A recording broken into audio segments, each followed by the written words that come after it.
If I may remind everyone, Your Honor, 23, sometime 2024. Again, this is an allegation. Sana nga, maipursue ng nag-iimbestiga kung totoong gusto mag-imbestiga. Sometime 2024, Yusek Olaivar personally called me for a meeting to discuss about unprogrammed appropriation supposedly for the office of the Executive Secretary. In the said meeting, he requested me to submit a list of projects, etc., etc. Yun na po ang simula ng kanyang salaysay po dito hanggat sa humantong sa binabanggit na mga deliverables, di ba? So, yung nga pong atin din pinagtataka po dito, kasama po ni Profesor, bakit yung Olaivar na imbitahan isang beses, hindi sumipot, ganun na lang yun. Tama po. As of last check, wala. Chinek ko rin nga ang kanyang pangalan. Ang huling pagbanggit sa kanya ng media ay halos 3 months ago pa. No? Pagkatapos noon, wala nang nabanggit. Hindi na rin siya naipatawag sa mga investigasyon. Kaya talagang itong 2026, para tayong magsisimula ulit ng bago. Kasi yung mga na-aresto noong 2025, alam natin directly na sangkot sila, si Descaya, nasabi, inamin niya, di ba? Pero ang problema kasi rin sa mga ito nga, di ba? Hindi pa nila ikinakanta ang buong alam nila.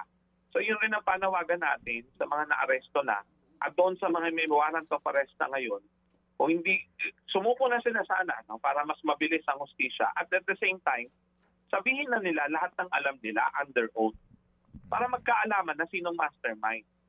Yun rin panawagan natin kay Saldico, di ba? Kasi yung kanya mga sinabi, mabibigat na alegasyon. Pero mananatiling alegasyon kung hindi siya uuwi at hindi niya haharapin din yung kaso sa kanya at hindi siya magte-testify under oath. So yun ang panawagan natin sa lahat ng whistleblower para sa bayan, ikanta nyo na po lahat ng alam ninyo para malaman sino ang mastermind. Diba? Opo, pero yung iba dyan kakanta lang kapag sila ay naiipit na o cornered na.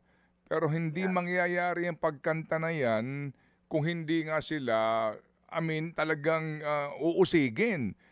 Kasi sa ngayon, kapag nakarinig tayo ng katwiran, Profesor, na kailangan ng matibay na ebidensya, kailangan ng personal knowledge, di ba? Yung lagi yan. Hindi pa pwedeng kwento-kwento lang. Ito, dito, sabi, finally, I would like to add that deliveries of cash were personally made by me, Bernardo, to Maynard Ngu at his office in Manila. Hindi ba? Kaya talagang isipin mo, ito mismo sinasabi, nagdi-deliver ako ng pera dito, pero wala na ho tayong narinig na anuman pong pagpupursige sa mga individual na ito. Bukas ang aming pong programa sa panig ni Maynard Ngu at nitong si Tragic Olaivar. Kung gusto ho ninyo magpa-interview, pero itong nga po gusto ko lang kayong paalalahanan, katulong po si Profesor, dito ho sa mga pangyayaring ito na para bagang ang kanilang eksena magkalimutan o kaya mangyari na pipiliin na lang nila kung sino ang kanilang iaalay.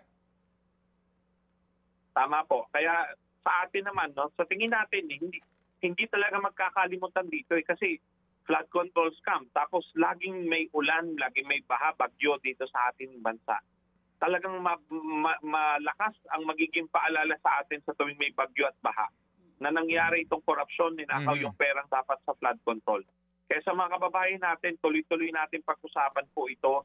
Tuloy-tuloy tayong manawagan na ikulong ang lahat ng mandarambong, ikulong lahat ng sangkot, lalo na yung mga mastermind.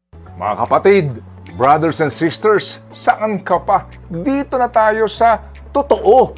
Dito na tayo sa True FM. Mga kapatid, mag-subscribe and follow po kayo sa social media accounts ng True Network PH. Yan po kami, hanapin nyo lang True Network PH, Facebook, Instagram, YouTube, TikTok, and podcast.